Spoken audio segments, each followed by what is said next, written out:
छत्रपती शिवराय, हिंदू हृदय सम्राट सरसेनापती बाळासाहेब ठाकरे, तुम्हा आम्हा सगळ्यांची कुलस्वामिनी आई तुळजाभवानी चरणी वंदन करतो आणि आजच्या या बैठकीसाठी उपस्थित सर्व ज्याच्यावरती वाटलं की आम्हाला वगळून पक्षातल्या काही नेत्यांनी जो अन्याय चालवला त्या अन्यायाच्या विरुद्ध आवाज उठवण्याचं जे डेअरिंग जे केलं ते सगळे माझे वडीलधारी नेते मंडळी, सर्व युवा कार्यकर्ता. कारण परिस्थिती सर अशी आहे, एकाचं बी नाव राहिलं तर माझा काटा निघाल. त्याच्यामुळं उपस्थित माझे सर्व वडीलधारी, सर्व नेते मंडळी, युवा कार्यकर्ते, कारण मी पण एक कार्यकर्ता आहे, सर्व पत्रकार बांधव, इलेक्ट्रॉनिक मीडिया, प्रिंट मीडिया आणि तुम्ही सगळेजण इथं जे माझ्यावरती विश्वास ठेवून खरंच धनंजय सावंत लढवय्या आहे का नाही हे बघण्यासाठी आलेले सर्व माझे युवा कार्यकर्ते. सरांनी सगळ्या गोष्टी सांगितल्या की बाबा तू 13 सरकार मधून तुला कुठं लढवायचं आहे ते सांग, तुझी उमेदवारी. मी म्हणलं अण्णा उमेदवारी धनंजय सावंत म्हणून मी माझ्या चुलत्याकडं कधी बी घे, कारण मी 2 वेळेचा जिल्हा परिषद सदस्य आहे, 2 वेळेचा, एकदा बांधकाम सभापती, एकदा उपाध्यक्ष आहे. माझी उमेदवारी, माझा सर्कलही ओपन पडलाय, माझी उमेदवारी मी कशी बी घेईन. पण ज्यावेळेस शिंदे साहेबांचं बंड झालं त्यावेळेस जे शिवसैनिक आपल्या सोबत आले, जे पदाधिकारी आपल्या सोबत आले, त्या कार्यकर्त्यांचं काय. कारण ज्या चर्चा कळत आहेत की धनंजय सावंत ह्याने ह्याचीच फळी उभा केली, मला वाटतं तुम्ही सगळेजण साक्षीदार आहेत की धनंजय सावंत वैयक्तिक गट म्हणून एकही माणूस उभा केला नाही, पण कुटुंब म्हणून शिवसैनिकाला एकालाही धनंजय सावंतनं एकटं सोडलं नाही. असा ह्यातला एकही पदाधिकारी नाही की त्यानं सांगावं दादानं आमच्यावरती हा अन्याय केला किंवा दादानं ह्या गोष्टीत आम्हाला विश्वासात घेतलं नाही. नाना कदम आला येत, नाना बरोबर आहे का? ज्या गोष्टी केल्या, सांगून केल्या, ठामपणे केल्या.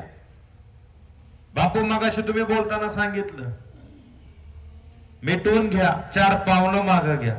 धनंजय सावंतला आता सांगा विड्रॉल करतो. मी कार्यकर्त्याची लढाई लढायला उतरलोय, स्वतःची लढाई लढायला मी सगळ्याला घेऊन बापू कशाला जाईल. कारण मी, मला वाटतं बऱ्याच पत्रकार बांधवाला सांगितलं, कारण मी कधीही नेता म्हणून तुमच्या बरोबर किंवा ह्या नेते मंडळीबरोबर राहिलो नाही, मी कायम कार्यकर्ता म्हणून राहिलो. आणि जिथं नेत्याला कार्यकर्त्याची गरज संपते तिथं नेता चपली सारखा कार्यकर्त्याला सोडून जातो. ती परिस्थिती माझी झाली. मी कुठलीही गोष्ट, मला परत अधिकार हा मागून मिळत नसतो, कामानं कर्तृत्वानं मिळवावा लागतो आणि ती मिळवण्याची दमक या धनंजय सावंत मध्ये. मला सांगा, निधी वाटपाच्या कार्यक्रमात सर साहेब मंत्री असताना सुद्धा आपण प्रत्येक सर्कलच्या गणप्रमुखापासून याद्या घेतल्या कामाच्या, पण त्या गावातल्या शाखा प्रमुखाकडं, गणप्रमुखाकडं सगळ्याचं नियोजन करायचं.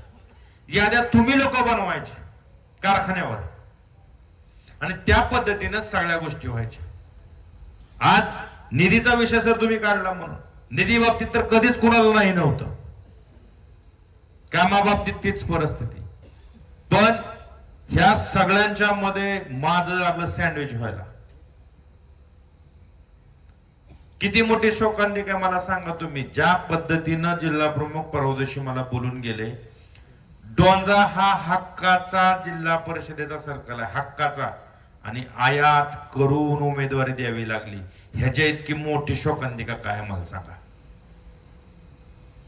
आज मी पण शिवसैनिक म्हणून बोलतोय, ते आपल्या पक्षात आले, त्यांचं स्वागत आहे. मग उमेदवारी लढवायच्या लायकीचे आपल्याकडे पदाधिकारी नव्हते का डोंजा सर्कल मध्ये? हा, म्हणजे फक्त जे कानाला लागले नेते मंडळीच्या सगळ्या, त्याच्यात जिल्हा उपप्रमुखापासून वर धरू तालुका प्रमुखाने तर लयच राडा केलाय. सगळ्या म्हणजे हितल्याच नाही, सगळ्याच. बरोबर, तालुका प्रमुख, उपजिल्हा प्रमुख, जिल्हा प्रमुख, समन्वयक, बरोबर, संपर्क प्रमुख सगळेच आले. कुणीतरी कार्यकर्त्याची मेळावा लावून विचारलं का कुठल्या सर्कल मध्ये बाबा काय परिस्थिती आहे, कशा पद्धतीने इलेक्शन होईल? प्रत्येकानं आपापले बगल बच्चे सांभाळण्याचा प्रामाणिक प्रयत्न ह्या नेत्यांनी केला. म्हणून हा उठाव आहे, म्हणून हा उठाव आहे.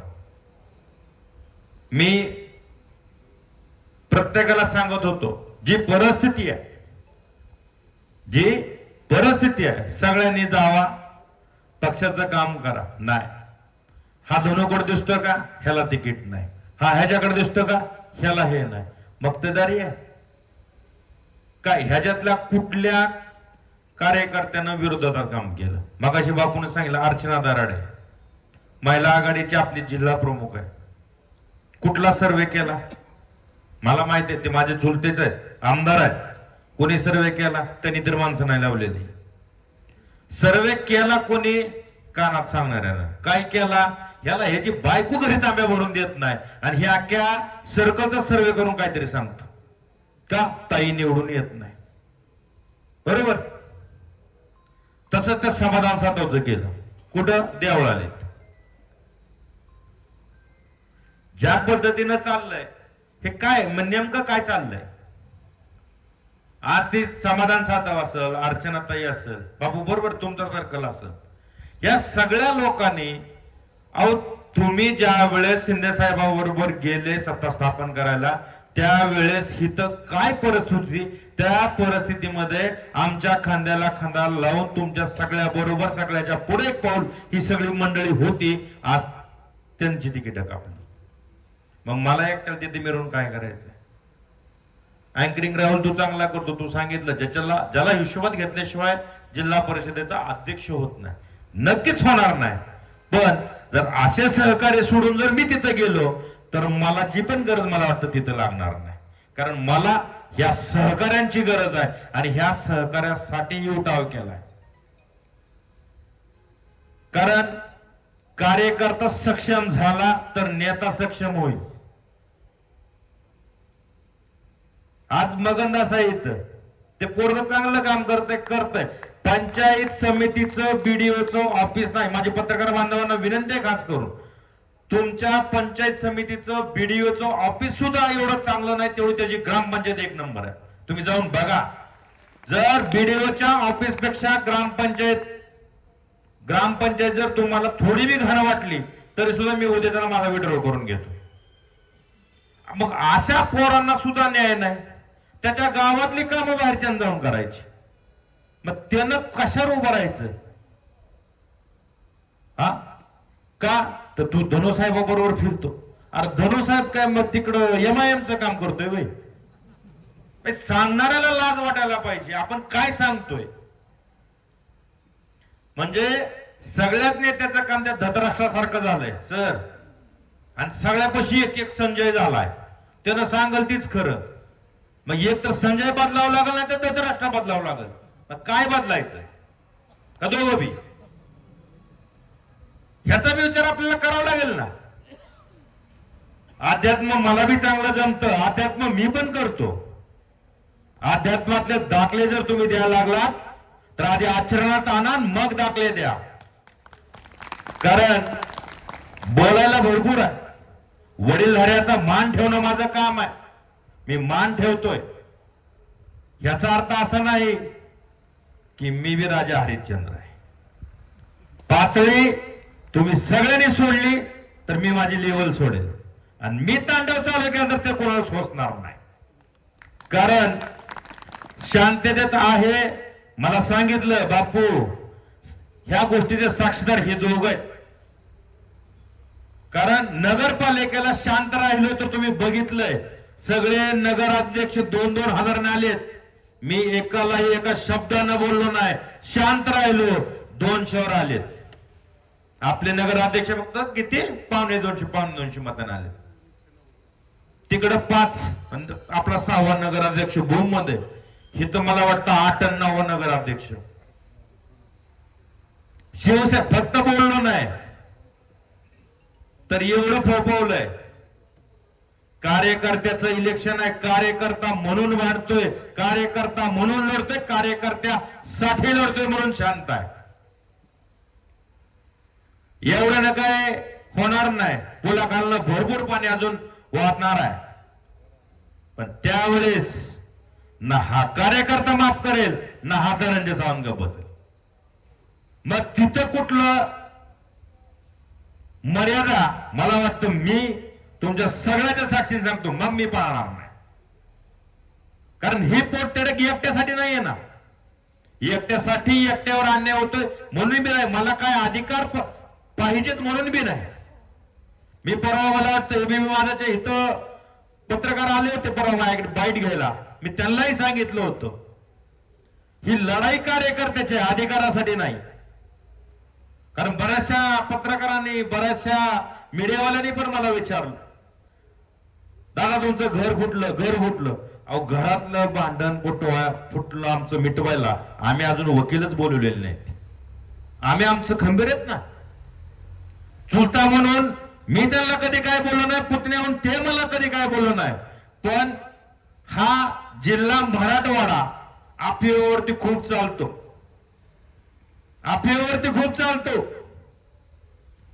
आपल्यातल्याच काय भांडवलाने सांगितलं साहेब धनुसाहेबाला असे म्हणले, धनुसाहेब साहेबाला तसे म्हणले. झाला कार्यक्रमच लागला. ज्यानं घराचं वाटोळ केलं त्यानंच तुमचं राजकारणातले वाटोळ चाललंय. विषय समजून घ्या. राजकारण नाहीतर लटकसर. तुम्ही मला सांगा, ज्या वेळेस मी बांधकाम सभापती विद्यमान होतो, अनाळ्यात जागा पडली, तुम्ही मी दत्तांना बापू तुम्ही पण होतात. मला वाटतं 5 बिबल्याचे सुद्धा आपले सगळे नारायण खरे सर, दिनोबा, तेव्हा शाहू तात्या, ही सगळे सिनियर मंडळी तिथे होती. साहेबांनी मला वाटतं विजय माने पत्रकार सुद्धा तेव्हा माझा मित्र म्हणून तिथे उभा होता. बरोबर आहे विजयराव? तेव्हा साहेबांनी सांगितलं दोन मी लटकेसरला शब्द दिला, मी तुला उभा करणार नाही, मी गौतम लटकेला उभा करणार आहे. तेव्हा सर प्रचाराचा सभा घ्यायला आम्ही जात होतो. त्यावेळेस सर सुद्धा माझे मी किंवा धनुदादा उभा राहील त्यावेळेस मोठ्या मनानं, त्यावेळेस सर पदावर होते, मी पदावर नव्हतो. कारण माझे बांधकाम सभापती असल्यामुळं माझ्या अगोदर सर बोलायचे, नंतर मला बोलायला द्यायचे. पण मी त्याही वेळेस माझ्या भाषणात सांगितलं नाही सर ही हक्काची जागा तुमच्यासाठी मी उभा राहणार नाही. सर बरोबर आहे का? आणि ती उमेदवारी त्यावेळेस मी सरांनाच द्यायला लावली, सगळ्यांचा प्रचार केला. बरोबर आहे सर? ज्या वेळेस सरांचं काही प्रॉब्लेम आला, पुढच्यानं पद घालवलं, त्यावेळेस सुद्धा सरांना सांगितलं होतं सर घरातलं उभा करा. 5 वर्ष सोडलंय मी, नाही मला उभं राहायचं.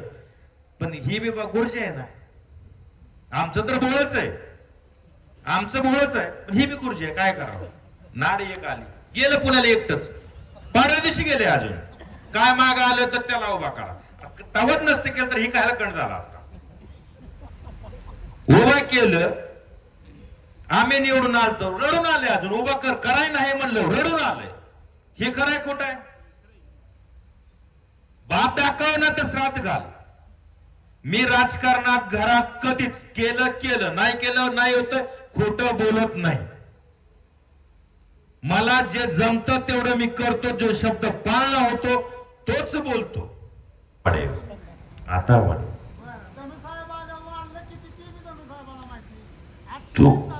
तुम्हाला सांगतो, इतकं प्रामाणिक काम करत असताना अण्णांनी सांगितलं 64व्या वर्षी धनु तुला नेता मानलंय.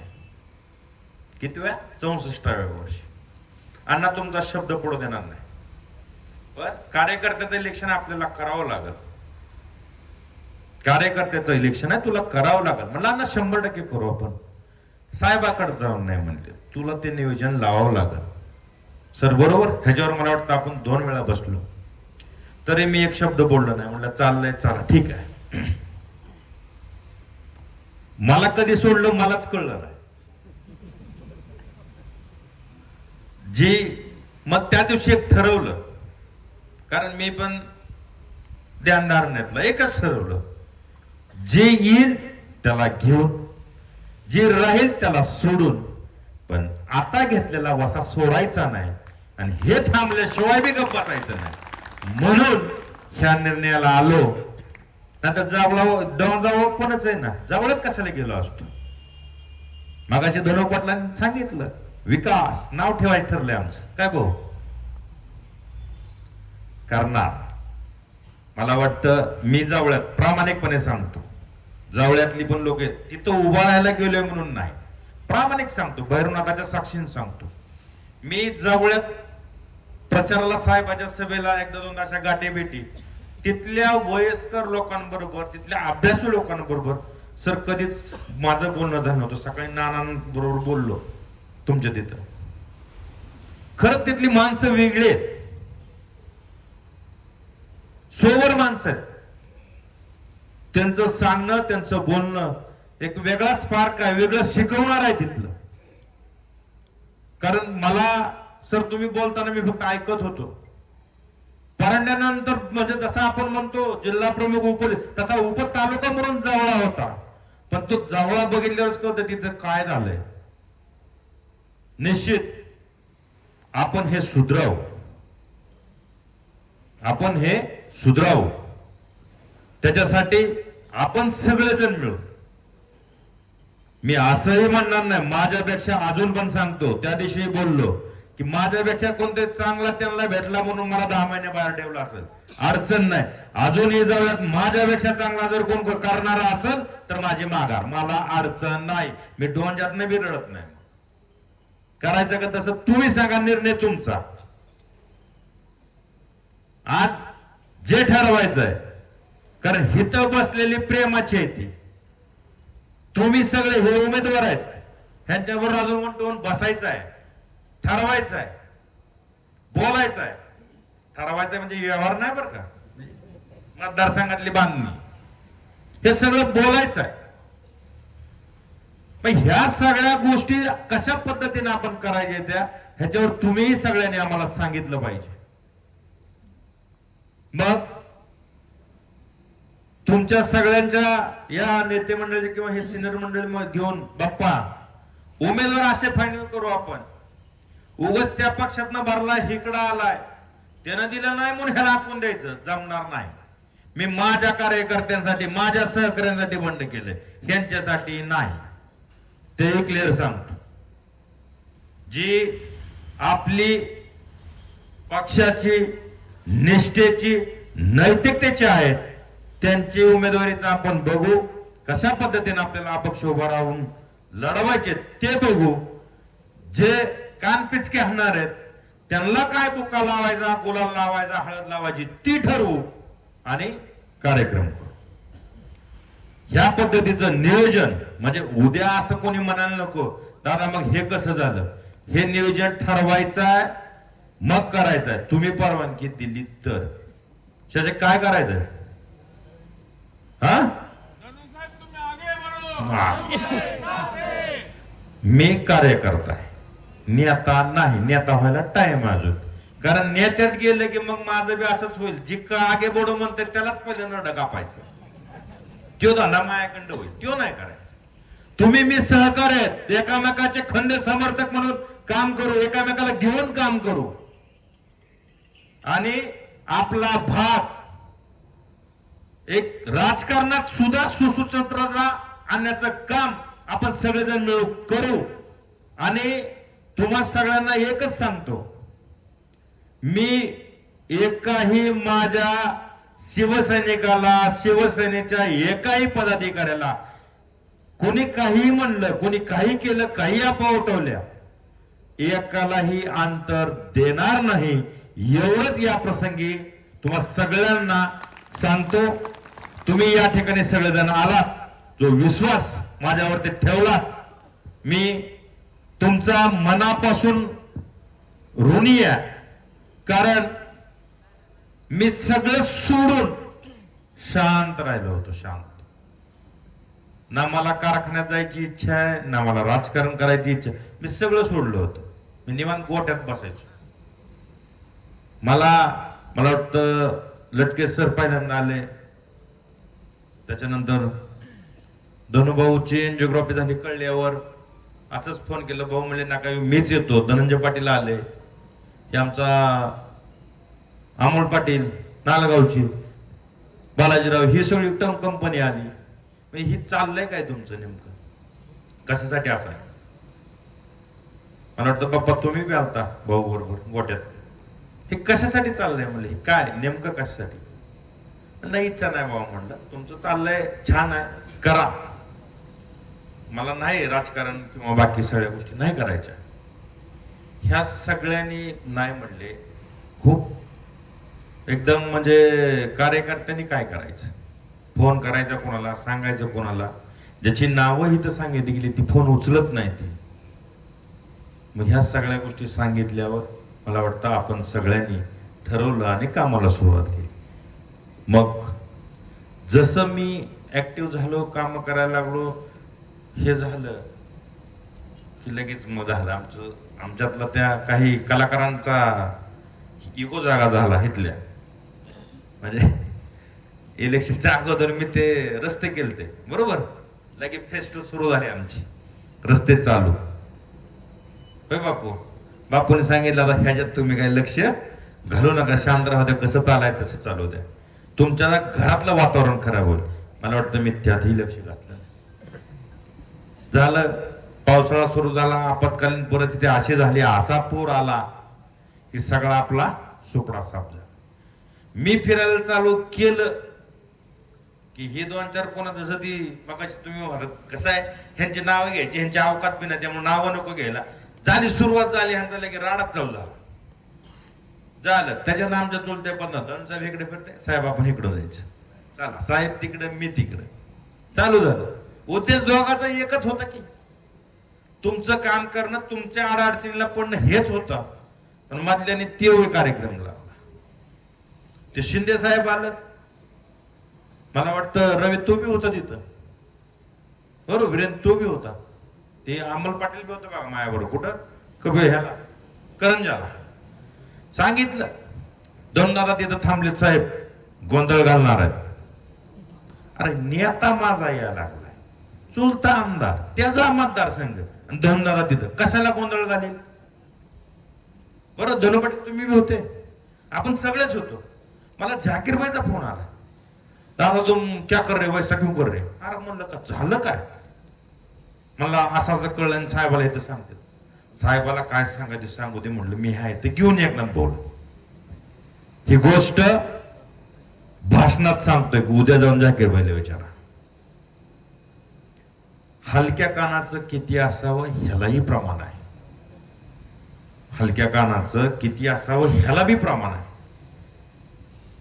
आणि सांगणाऱ्यांना काय सांगावं ह्याला बी प्रमाण आहे. आज आपल्या पक्षामध्ये किंवा तुम्हामध्ये जी ही विसंगती आली, ही फक्त मधल्या माणसामुळे आली. त्याच्यामुळं आपण आपला निर्णय केलाय, तुमच्या साक्षीनं केलाय, ते तुम्हाला सांगितलं, तुम्ही त्याच्यावर विश्वास ठेवलात, तुम्ही इथं आलात. हे जे आपण उमेदवार काय अपक्ष आपल्याच पक्षाचे उभा आहेत, मला वाटतं त्यांच्यापेक्षा चांगलं काम करणार आहेत म्हणूनच ते उभा आहेत, आणि तुम्ही सुद्धा त्यांना स्वीकारलंय म्हणून इथं आलाय बरोबर. त्याच्यामुळं आपण कशा पद्धतीनं लढायचं, लढवई वृत्ती आहे आपली आहे, आपण ह्यांना कशा पद्धतीनं जिंकून आणायचं याच्यासाठी काम करू. असंच आम्हा सगळ्यांना एक तुमचा म्हणून, तुमचा सावरणारा भाऊ म्हणून अशीच साथ द्या.